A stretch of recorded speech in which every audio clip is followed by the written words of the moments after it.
No hace mucho que el canal de vídeo del IFT colgó un vídeo en el cual yo hablaba de la interpretación de la fórmula E igual a mc2.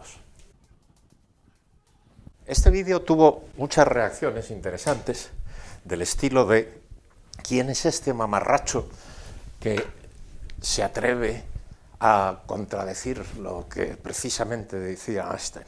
Y había muchos otros comentarios también de estilos tales como este. Y a mí me parece interesante desde el punto de vista sociológico este tipo de comentarios porque revela una cosa que tenemos los humanos, quizás genética, que es una cierta inclinación por la idolatría. En este caso, el elevar a un altar de sumo e infalible pontífice científico a Alberto Einstein. A pesar de que Einstein era un indudable supergenio, era también un ser humano y cometía errores y tenía dudas. Esto, en mi opinión, le convierte en alguien mucho más simpático. Y de ahí que en este vídeo vaya yo a explicar algunos de sus errores y algunas de sus dudas, también algunos de sus triunfos.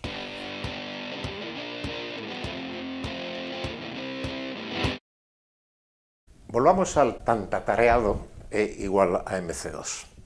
Todos sabemos que la energía de una partícula aumenta con su velocidad y también hemos aprendido que c, la velocidad de la luz, es una constante de la naturaleza, la misma por todas partes. Y me repito un poco diciendo que también los dólares son lo mismo que los euros veces una tasa de conversión de unos a otros. Podría llegar a decir que las patatas son lo mismo que los euros veces el precio de las patatas por kilo. Sin embargo, en el caso de las patatas y los euros, esa posibilidad es falsa. Las patatas y los euros no son lo mismo, simplemente con un cambio de unidades. Pues bien, si E igual a mc2 fuese cierta, tal y como está escrita, la energía y la masa serían lo mismo, simplemente difieren en un cambio de unidades, como el euro y el dólar. Pero esto es una afirmación falsa. La energía y la masa no son equivalentes en este sentido. Y para convencerme totalmente, supongamos que cojo un mechero y lo enciendo. Lo que veo aquí ardiendo son moléculas de agua y de anhídrido carbónico que se desintegran. Si llamo a una de estas moléculas, que a la temperatura de la llama están excitadas más allá de su estado de mínima energía, estas moléculas se desintegran en las moléculas en su estado de mínima energía más una partícula de luz, que llamaré gamma, que es un fotón. Pues bien, en este proceso, la energía de la molécula excitada es igual a la energía de la molécula no excitada más la energía, que no es cero, del fotón. Sin embargo, la masa de la molécula excitada no es igual, sino que es mayor a la masa de la molécula no excitada más la masa del fotón, que por cierto es cero, de manera que esto es la masa de la molécula no excitada. La masa inicial y la suma de las masas finales son distintas. La masa inicial es superior. Por eso, por cierto, se pueden desintegrar estas partículas, estas moléculas. Por lo tanto, la conclusión es que la energía se conserva en este y en todos los procesos, mientras que la masa no se conserva. Una cosa que se conserva y una cosa que no se conserva se comportan de manera distinta. Son, por lo tanto, cosas distintas. Y no pueden ser lo mismo como en la interpretación estricta de esta fórmula. Lo cual cierra completamente y de manera bien sencilla la cuestión de si la energía y la masa pueden totalmente identificarse. ¿En qué otros errores o imprecisiones cayó Einstein? Lo veremos en el próximo vídeo. No, venga, ya en serio. Pues sigamos adelante.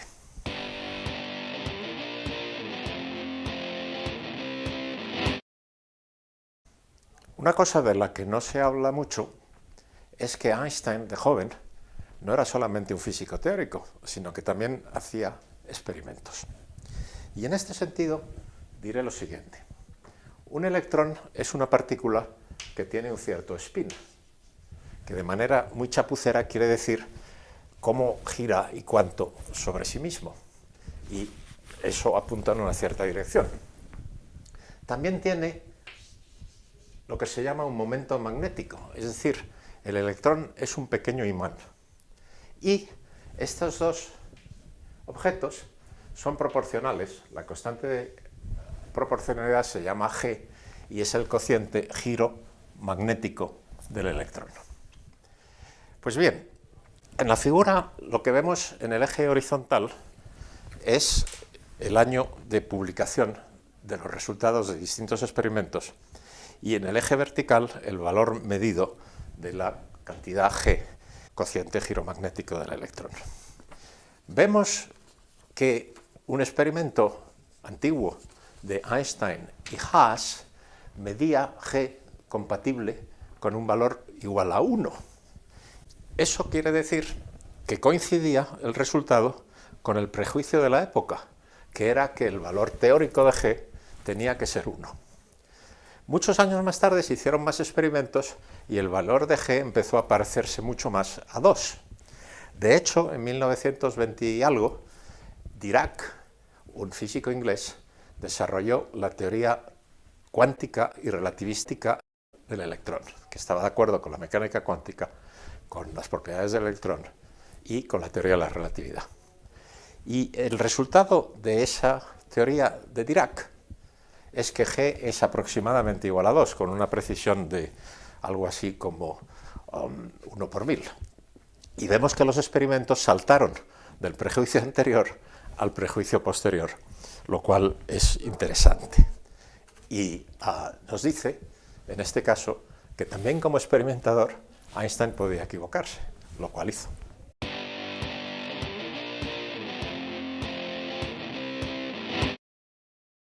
El siguiente tema del que voy a hablar es el de la gravedad de la luz.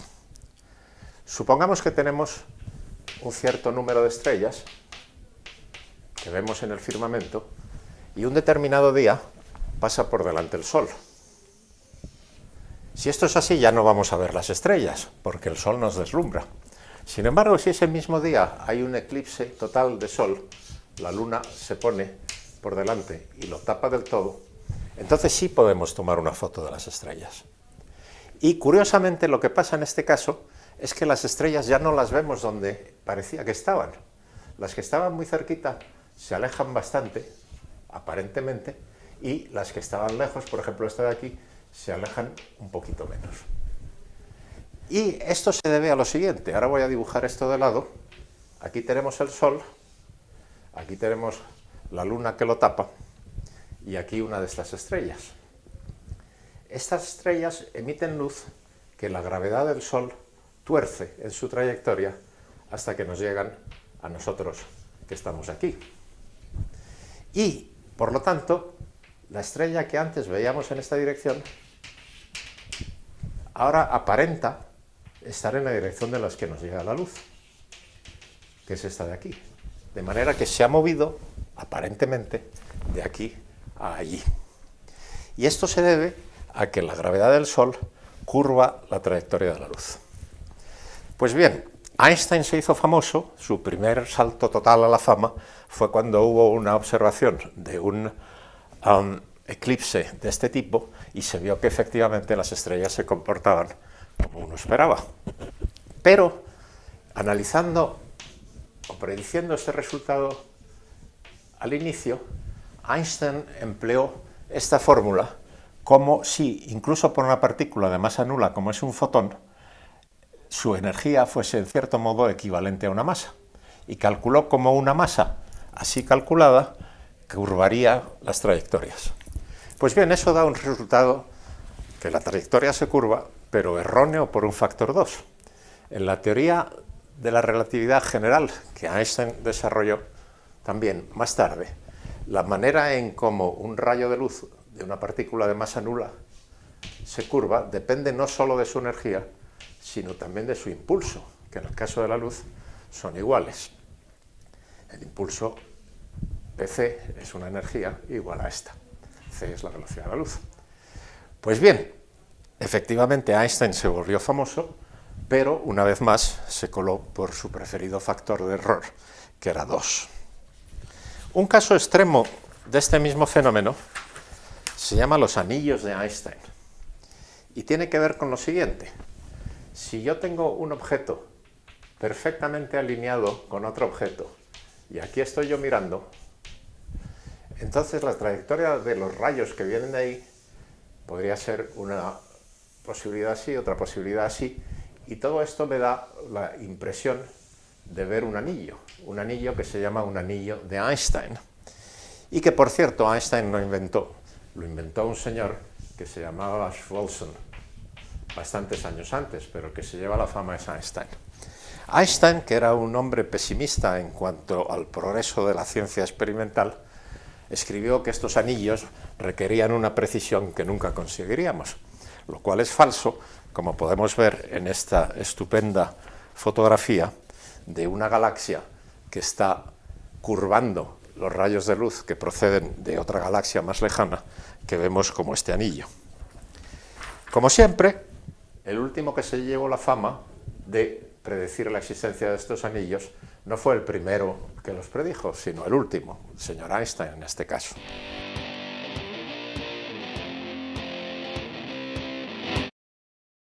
Uno de los aspectos más interesantes de la vida de Einstein es su relación con la mecánica cuántica.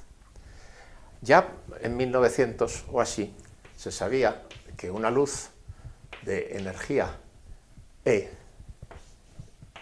si tenía una frecuencia nu, estas dos cantidades eran proporcionales, y esto se llama la constante de Planck.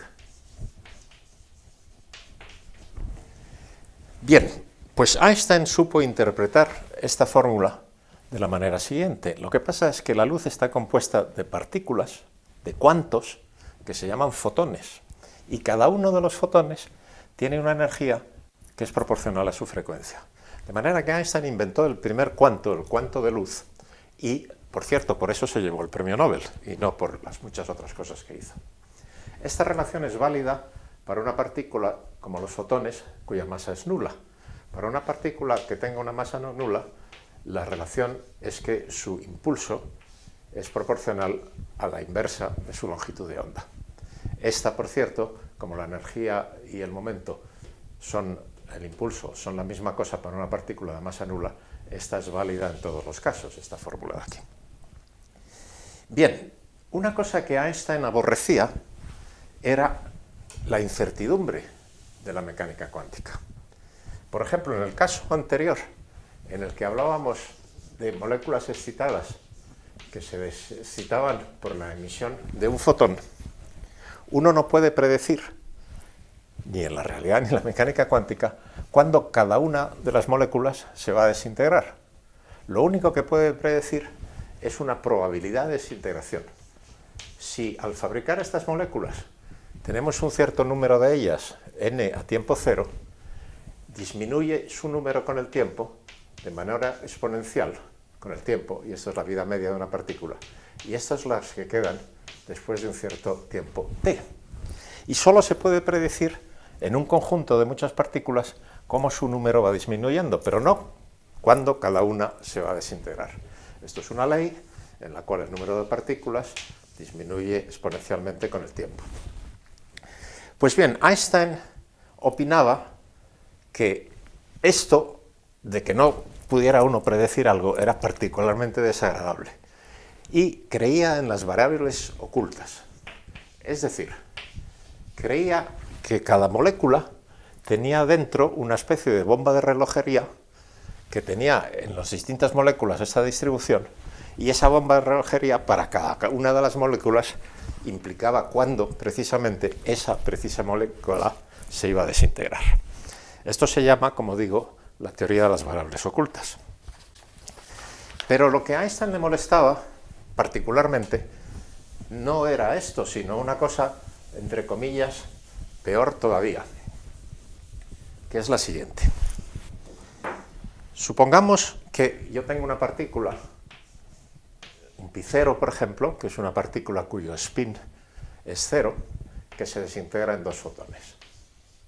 Si esta partícula está en reposo, los 2 fotones partirán con la misma energía en direcciones contrarias.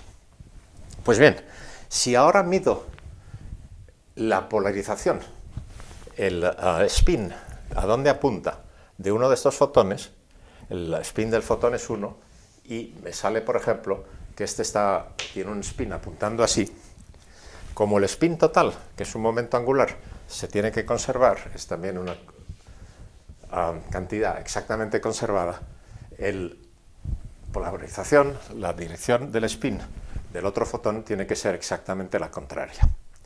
Entonces, si yo mido la de este, sé inmediatamente cuál era la polarización del otro. Incluso da la sensación de que esto lo puedo hacer mandando información a una velocidad mayor que la de la luz, porque puedo hacer esto instantáneamente. Y a Einstein le molestaba muchísimo eso, y por lo tanto pensaba que del pi0 de sus relojes ocultos heredaban los fotones información sobre la polarización, y que eso es lo que se propagaba, es esta información. Pues bien, esto es lo que Einstein llamaba spooky action at a distance. Spooky quiere decir algo así como escalofriante, encantadoramente absurdo, espeluznante, etcétera, etcétera. Pues bien, la mecánica cuántica y la teoría de Einstein de las variables ocultas que explicaría este tipo de cosas no son exactamente iguales en sus predicciones. De esto se dio cuenta un genial inglés que se llamaba John Stuart Bell, que estudió la manera de, midiendo muchos casos como este, medir las correlaciones entre un lado y el otro lado. Y demostró que cualquier teoría de variables ocultas tendría correlaciones inferiores a aquellas que predice la mecánica cuántica. Por lo tanto, si uno demostraba observacionalmente que las correlaciones eran superiores a la máxima posible de la teoría de las variables ocultas, había demostrado que esa teoría era falsa y que la mecánica cuántica era cierta. Y después de unos 50 años de experimentación para eliminar todas las posibilidades conspiratorias de las variables ocultas, etc., hoy sabemos observacionalmente que la mecánica cuántica resiste y que la teoría de las variables ocultas no, está excluida. El quid de la cuestión de por qué la mecánica cuántica permite estas cosas sin violar la teoría de la relatividad, que no se puede enviar información a mayor velocidad que la de la luz, el quid de la cuestión es que este objeto, por extenso que sea, incluso si estos 2 fotones han viajado hasta la mitad del universo en direcciones contrarias, todo el objeto en mecánica cuántica es un solo objeto que se dice entrelazado. Y eso es lo que explica la diferencia entre mecánica cuántica y variables ocultas. De manera que Einstein también se equivocó en esto de las variables ocultas, pero de modo particularmente interesante.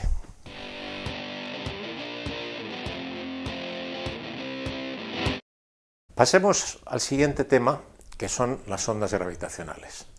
Las ondas gravitacionales emitidas por una fusión, o muchas fusiones hoy en día, entre 2 agujeros negros o 2 estrellas de neutrones, están muy de moda, así que todo el mundo ha oído hablar de ellas o las ha visto comentadas en vídeos del IFT. Pues bien, las ondas gravitacionales son una predicción de la teoría de la relatividad general de Einstein. Pero Einstein y su colega Rosen publicaron un artículo y lo enviaron a una prestigiosa publicación que se llama The Physical Review, en la cual escribían que las ondas gravitacionales no existían y no eran una predicción de la teoría de Einstein. El astuto referí se dio cuenta de que se habían equivocado y les refutó el artículo diciéndoles cómo y dónde se habían equivocado. Con la ayuda de otros colegas, Einstein y Rosen se convencieron entonces de que efectivamente se habían equivocado de pleno y enviaron el mismo artículo a otra revista, escrito más o menos igual, pero con la conclusión contraria. Esto hoy en día, creo yo, que lo consideraríamos un pelín deshonesto. Pero también Einstein en esto dudó y pasó de un punto de vista a precisamente el contrario.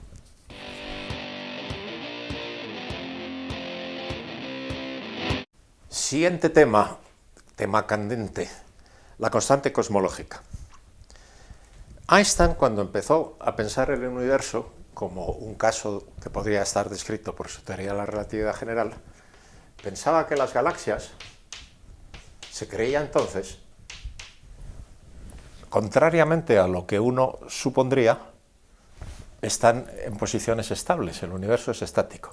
Esto es contradictorio con el hecho de que la gravedad de las galaxias debería atraerlas unas hacia otras y desestabilizar el universo. Para que el universo fuese estable, Einstein incluyó en su teoría algo que se llama la constante cosmológica, que se suele llamar como lambda. La constante cosmológica sería una especie de densidad de energía del vacío, de manera que cualquier pedazo del vacío del universo repeliese cualquier otro pedazo de energía del universo, de manera que el universo en su conjunto, atracción gravitatoria y repulsión también gravitatoria, pero de signo contrario, debido a la constante cosmológica, fuese estable. Esto no era muy elegante y un buen día a varios señores, Slipher, Lemaitre, Robertson y Hubble, descubrieron que el universo no es estable. De hecho, se está expandiendo. Las galaxias aparentemente se alejan unas de otras. Cuando supo esto, Einstein concluyó que la constante cosmológica era el mayor de sus errores. Vemos en esta transparencia, en esta figura, al señor Einstein con sus ecuaciones de la relatividad general que están en la pizarra de abajo y el añadido de la constante cosmológica que está en la pizarra de arriba. Y Einstein decidió que la constante cosmológica era una tontería que se le había ocurrido. Pero hoy en día sabemos que el universo está en expansión acelerada. Es decir, cada vez se expande más deprisa. Mañana se expandirá más deprisa que hoy y ayer se expandía más despacio. Y la explicación más sencilla y elegante de este fenómeno observado es, de hecho, la existencia de una constante cosmológica que no es nula. Y por lo tanto, es posible que lo que Einstein consideró su mayor error fuese, de hecho, uno de sus mayores aciertos. Yo diría que la constante cosmológica significa que el mayor error de Einstein fue haber considerado que la constante cosmológica era su mayor error. Espero haber dejado moderadamente claro las siguientes cosas. Primero, quien se lleva la fama de haber hecho un descubrimiento no es el primero que la historia dice que lo descubrió, sino el último. Todos sabemos, por ejemplo, que Colón, el descubridor de América, no lo fue en realidad, porque sabemos que los vikingos estuvieron por allí unos 800 años antes, por no hablar de los aborígenes de América del Norte y América del Sur y América Central, que estaban allí desde por lo menos hacía 20.000 años, se pasaron desde Asia por el estrecho de Bering. De manera que la fama, como en el caso de los anillos de Einstein, o como en el caso de Hubble y otras personas, se las lleva el último, que la historia dice que descubrió algo, y no el primero. Otra cosa que creo haber explicado es que los errores científicos, ya sean reales o aparentes, también tienen su interés. Incluso teorías que resultan ser perfectamente falsas, como la teoría de las variables ocultas, el hecho de que estén excluidas nos enseña algo importante. Y esto es realidad general en la ciencia.